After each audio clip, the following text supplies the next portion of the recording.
official welcome into the Halloween week.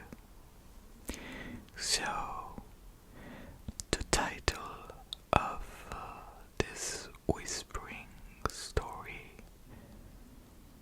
is Scary Night of Lights.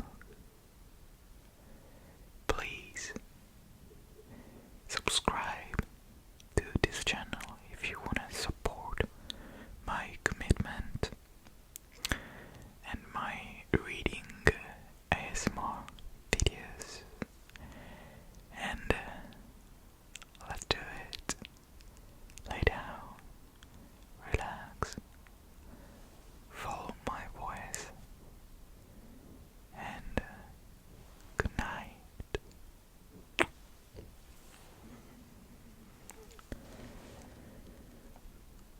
On the day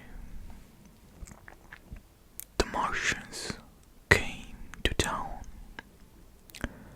I was a police reporter working on the early morning shift for a radio station.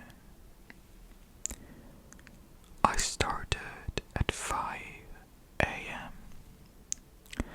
and I walked out of a small dingy office that opened on to the street just a few meters from the main entrance to the police headquarters, an old-fashioned skyscraper built out of brick in the Art Deco style, with a tall radio mast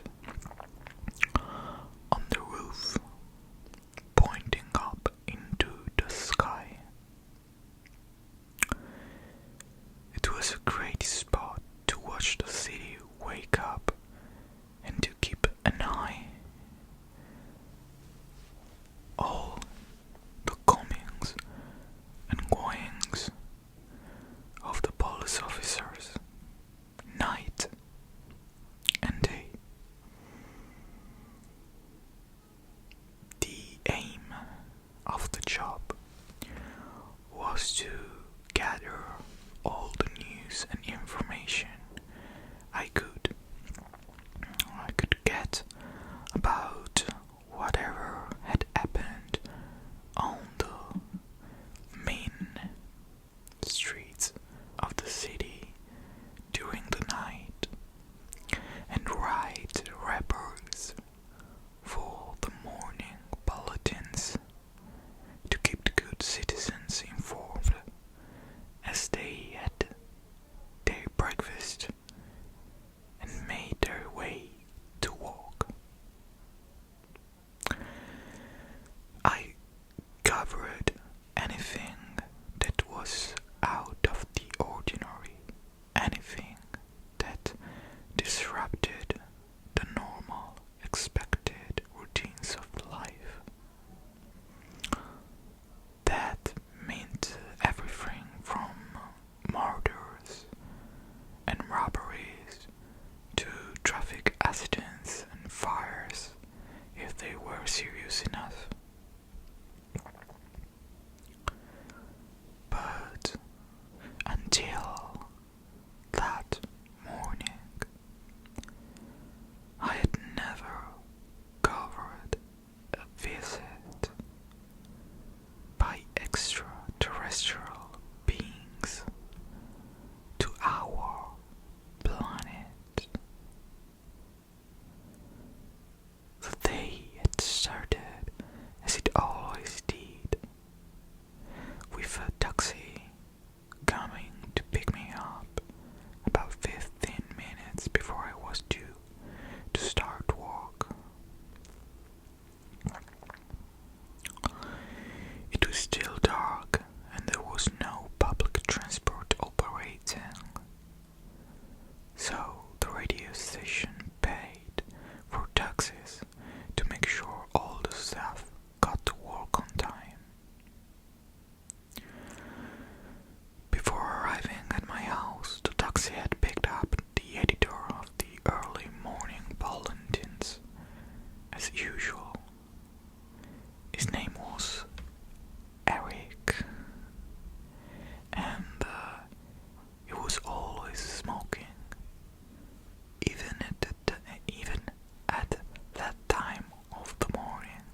never said anything to me, not even good morning.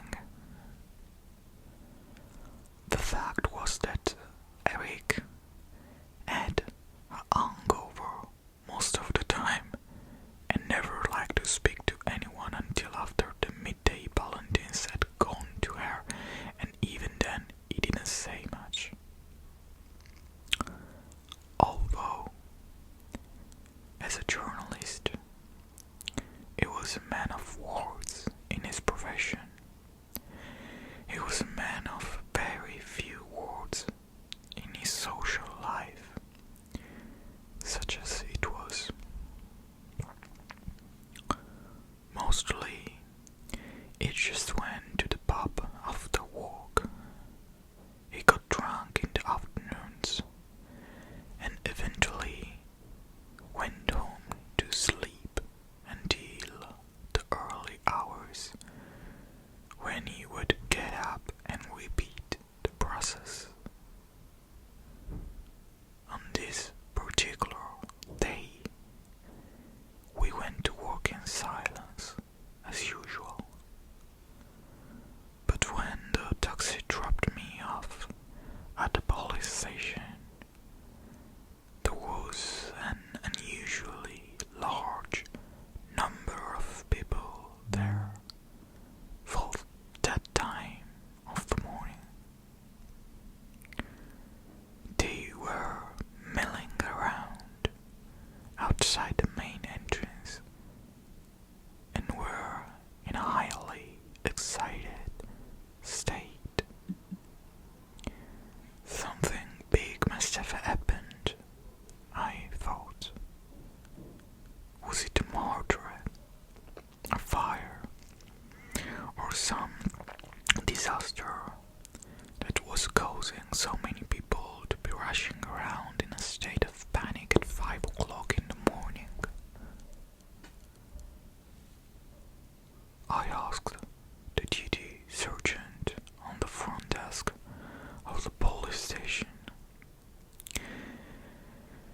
and he told me that for half the night,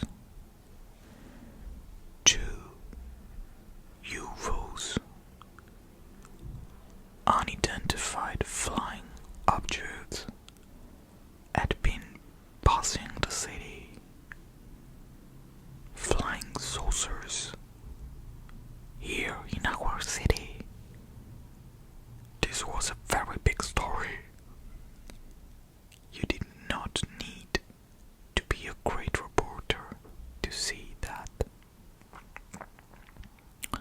Many people had been out in the street and had seen them in the form of 2 brilliant lights. They had passed cars and taxis and even a police patrol car.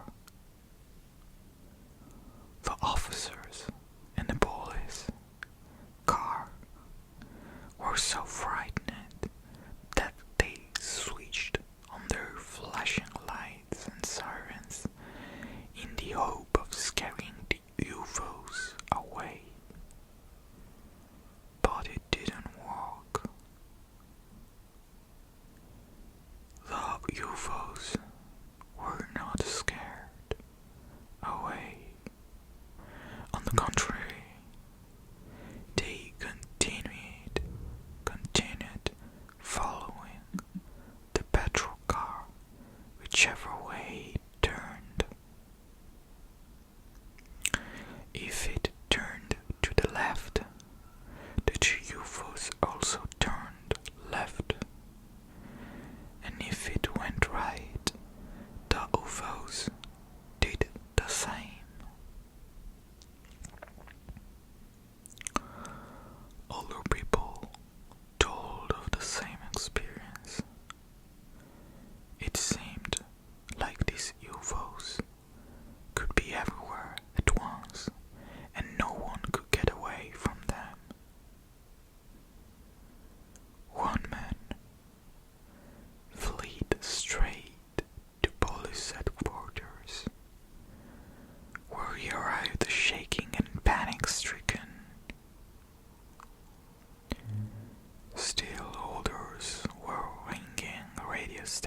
words to describe what had happened to them and what they had seen. The stories were always the same. Two brilliant lights that appeared to be following everyone wherever they went.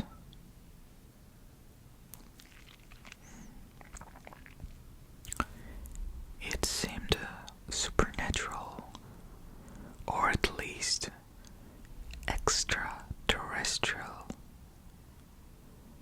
It seemed like the Martians had finally arrived. The sergeant told me he had been to the roof of the police headquarters to see for himself what he saw when he stood next to the great radio aerial confirmed the testimony of all the older witnesses. Two bright lights in the dark sky, only now they were not moving. All of this was meat and drink for a news reporter. A fantastic story that would be of interest to just about everyone, and there were many people who wanted to tell their stories about what they had seen and experienced it.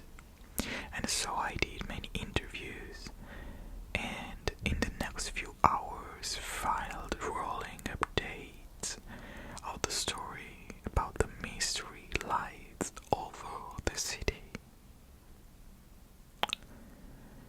It was by far the biggest story that morning, and journalists were saying that it would make headlines right around the world.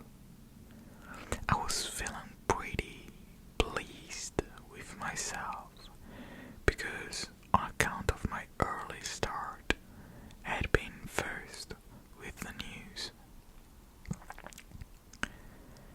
It had been a frantic few hours, and now it was breakfast time, and I was just contemplating going to have something to eat when the phone rang.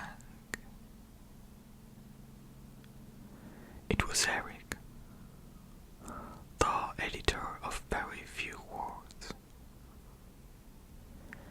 He was speaking to me for the first time that day. I foolishly thought for a moment that he was going to congratulate me on a job well done. But no. Have you contacted an astronomer? He said. His commanding tone suggested it was less a question and more an order. No. Why? I replied, failing to pick up on his real intent. Because, he said in a sarcastic, patronizing voice, it is not possible that those lights were Martians.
species of light. So, I wrote another story to resolve the mystery, and again, I was